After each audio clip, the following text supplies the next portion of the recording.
parang yun ang story ko naman when we did that movie. Yeah. Kasi naalala ko for the longest time, mapapartner mo na si Piolo, tapos biglang pinartner ka kay ganito. Oo. Ang tagal. Lumipat si Angel, sabi ko, si Angel daw muna. Tapos, Antay-antay. nagka-girlfriend ka, ito daw muna yung partner niya. Sabi ko, wala na. Wala nang dinadarating. Wala na ba? Kasi Inigo na lang ang hintayin ko.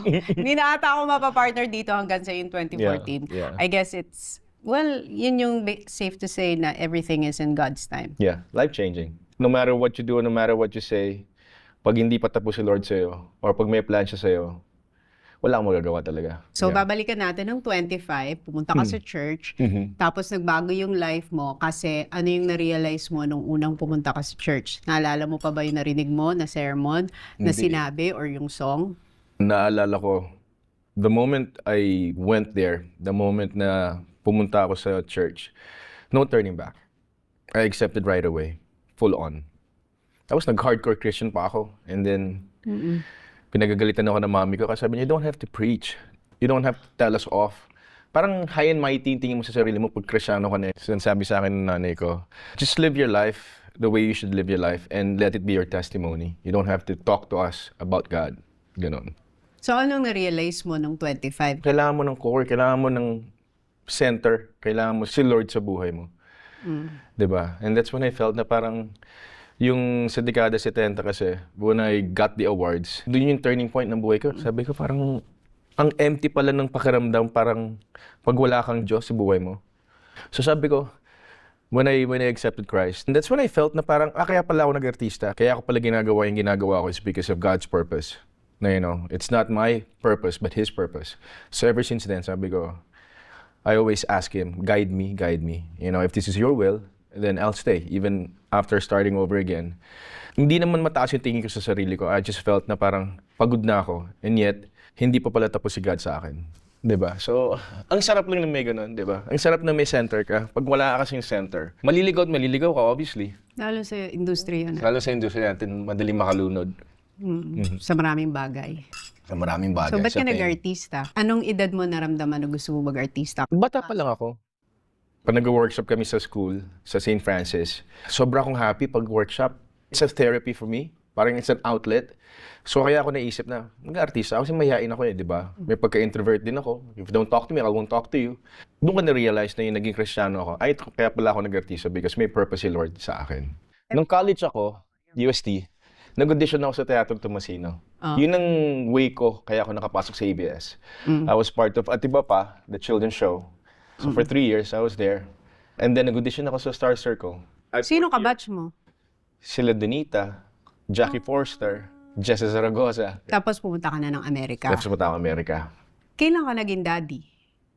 20. Bago ako nag-States. Bago ka nag-States. She was pregnant nung nag-States ako. Hindi, Bata ako, diba? kaya nga, 20. So, syempre, life-changing din yun dahil gusto mo mag-artista. Yeah. Tapos, you became a father at a young age. But I had to go to the States for my papers. Oh. Because my mom petitioned us. So, alam mo yun, wala ka talagang center. Ang hirap. Ang hirap. And then, bumalik ako ng 98, yun na. Nasabi ko talaga, I told my mom, Mom, I want to do this for myself because I don't want to look back 10, 20 years from now and say, sayang hindi ko ginawa. I tried to, audition, VTR, di ba, yung mga commercials dati, di ba? I never broke out, obviously. And then at 21, kainang, sa sandaling kailangan mo ako. The audition, I started from scratch again. And then, Ito ba yung kwento ni Inang na kontrabida ka? yeah, Ni Marvin? Marvin, yeah. Tapos yun, Christine. Christina Hermosa, G Tonji. So, yun ang first. Yun ang first, yun yung break ko. Big And then, break. Esperanza, sinama ko sa Esperanza. Kontrabida din. Hindi ka pa love team ni Juday. Afternoon. Yeah. Nag-triangle pa kami ng Yun kahit na isang yun. saglit. Yeah, with Leandro Munoz. Tapos, kailan natin ginawa yung I Love You Piolo commercial? Sprite? Kasi naalala ko, 18 ako noon. Nakabalik na ako ng mga, ilan? 99 yun? 2000. 2000 yun. Ang naalala ko na sa'yo noon, love team ka ni Juday. Oo. Tapos Hunks. Tapos isa sa hindi ko makakalimutan, sinabi ng daddy ko sa akin. Kasi nga syempre nag-artista na ako noon, na i-observe ko daw yung mga artista na ilo-look up to ko. Tapos sabi niya, tinan mo yun, no, mo si Piolo Pascual. Seryoso? Oo. Wow. Sabi ng daddy ko nun, di ba wala pa tayong tent noon? Nung 2000, di pa uso yung tent sa mga artista. Yeah. May standby area lang ang artista na doon Yeah. magme-makeup, di ba? Tapos, Grabe. lunch break na. Tapos, pumila ka dun sa catering, tapos may hawak ka na tray. Tapos sabi ng daddy ko, tinan mo siya, siya na yung lead, siya yung star dito, pero pumipila siya. Sabi ng daddy ko, dapat pag naging big star ka, dapat ganyan ka din. Nakakatuwa naman. Yung pumipila ka pa rin, yung ganyan. Hindi alam ng tao na hindi ka original sa commercial, di ba? Hindi ako.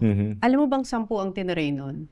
The day before ka nakakuha, di ba? The day before lang ako kasi Yeah. wala nang mapili. Thank God wala nang mapili. No, she couldn't pull it off. Hindi remember. kasi naghahanap sila ng nakakatawa, pero gusto nila maganda.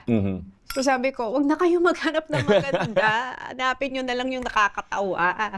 Diba? So, wala nang makarating na mga lead na pang maganda. Na makapull off ng ganun. Makakapull off. Kasi ang problem pala, pag maganda, tas nagpatawa, dahil ang ganda niya, hindi ka natatawa. Oo. So, kumuha na lang sila ng normal looking at that time. So, kaya ako 18 ka nun? Oo, Grabe. kaka-18 ko lang yun. Wow. So, sabi ko naman sa sarili ko, kasi nung time na yun, sikat na sikat si Jolina Magdangal. Tapos naalala ko, 18 years old siya nung nag-peak siya ng kasikatan niya. Sabi ko, Lord, mag-18 na ako kapag wala pang nangyari sa 18 ko. Kasi yun yung time na hit and miss din yung pagtatry ko sa pag-artista. Sabi ko, baka hindi na rin to para sa akin, hindi ko na ipapursue. And then, pumunta nga ako dun sa VTR na commercial na yun. Yeah. Pero hindi ako lead nun. Yeah. Ikaw ang lead talaga nun eh. Kumbaga parang ako lang yung support na lead for your commercial. Yeah. Tapos at that time, ikaw ang, kung sa panahon ngayon, ikaw ang Daniel Padilla nung time na yun. Di ba? Ako, I would like to say, I would say, nung time naman ng generation namin ng mga millennials, millennial ka naman, di ba? Gen X? Hindi ka na millennial. O, pa-boomer ka na ba? Bullshit ka. Sobra ka naman. Kasi may 27-year-old ka na. Sige na. Hindi, para sa mga millennials, para sa atin, siya ang ano natin. Siya ang heartthrob ng time na yon. Mas sila Deether, di ba? Alam mo, pag kinukwento mo nga yan, naisip ko, sila Deether ba? Jericho, nauna pa sila sa akin eh. Nakwento mo nga noon, nasa Hunks. Hindi din ikaw ang frontliner noon. Si Deether, Jericho. Yes. Bago ako, nagkami ni BJ, Amir. And then, si Mr. M would place me in the middle. E naalala ko yan, sabi ko, let God promote. Huwag mo i-promote yung sarili mo. Hayaan mo si Lord magpwesto sa'yo doon. Kumbaga, huwag mong itaas yung sarili mo.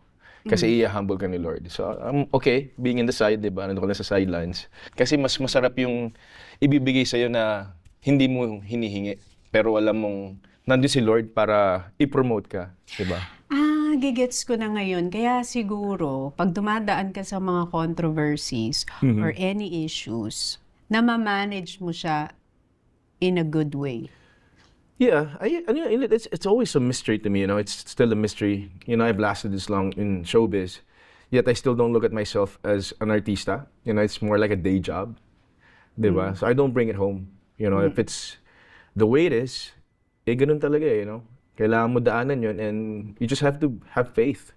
Kasi kung wala kang faith, masisira ka at yun, it will affect you. I had to make sure na alam ng tao na may anak ako. I felt na parang he needed that validation for him to feel secure and also accepted. Diba? So yun lang yung mahirap. And at that time, peak nung love team namin ni Juday. Kasi sabi ko, no matter what, I have to give him that right, you know, to be known as my son.